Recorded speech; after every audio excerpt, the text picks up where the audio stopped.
Right then, so I've been gaming with the new Rival 5 for a little over a month now, and I gotta say, I really like it.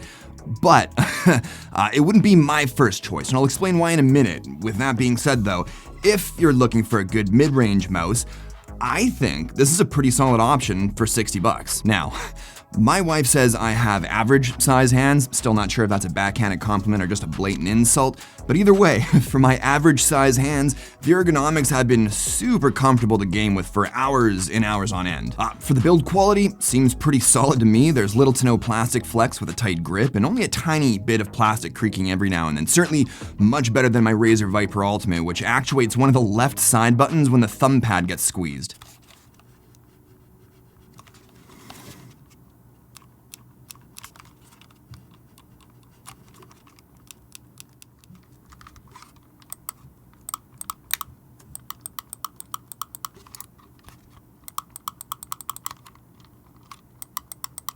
It's fairly light at 85 grams without the cable, and the weight distribution seems to be more or less centered in the middle with maybe a little bit more towards the front. If you're into bright RGB lighting, this should fit the bill. It's got 10-zone lighting, which of course you can customize through the Steelseries engine software. It's actually got pretty great diffusion, and when your hand's covering the lighting, there's still a bit of glow that emits from under your fingers, which is kind of cool. So you still see some colors, but it doesn't feel like someone's shining a bloody laser pointer at you. So there's 9 buttons, 5 of which are on the left side. Now, if you're into MMOs or strategy games, 5 side buttons might have you taking a closer look at this guy, but if like me you're more into first-person shooters, 5 side buttons is just needless clutter to a lot of people, including myself. Like personally, I'm a 2 side buttons kind of guy, but even then I don't actually use side buttons when gaming because I'm old school like that. In fact, I only use them for horizontal scrolling on pages or when I'm editing a video. But more to that, I play with claw grip. At least I think I do. Or maybe it's a hybrid grip. In any case, it's been great for me with this mouse, but I can't reach that bloody silver button to save my life. And even with palm grip,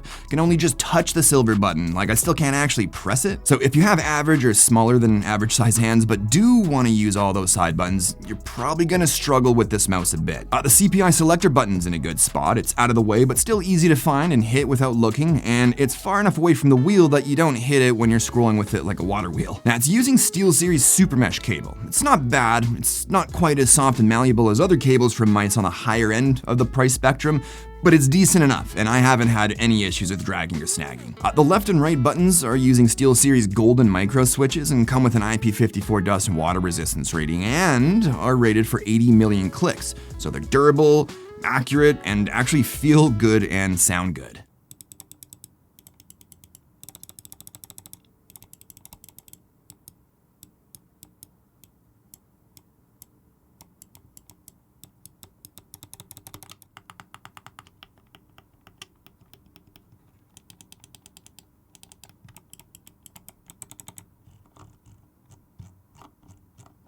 Now, I'm not fantastic at tracking, but SteelSeries TrueMove air sensor has been fine for me. It certainly hasn't made me worse at tracking. It's an optical sensor, has a CPI from 100 to 18,000 at incremental steps of 100 at a time, and of course, has a 1000 hertz polling rate. Now, I generally only ever set 2 CPI levels on my mice, but I can still appreciate how the lighting color changes according to which level I've selected. And of course, everything can be customized with the SteelSeries engine software, which also has some interesting options I'm way too old school a gamer to appreciate, like acceleration and deceleration sliders and an angle snapping slider. Anyways, like I said at the start of the video, it wouldn't be my first choice, but only because A, it's not wireless, and B, it's got too many buttons for me, man. Other than that, the build quality's solid, the switches are solid, the sensor's solid, it's got a decent weight, the lighting looks fantastic, and so at 60 bucks, like I said, I think it's a solid choice. All right, well, that's gonna do it for this one, but before you go, do me a favor and drop me a comment and let me know what you think of this mouse. Like, are more buttons better than less? Do you prefer wired over wireless? Do you prefer less RGB or even more than this mouse has? I wanna know what the general consensus is. Anyways, if you like the video, maybe show me some love with that thumbs up button, and if you're new to my sub, don't forget to subscribe for new videos, but thanks as always for watching,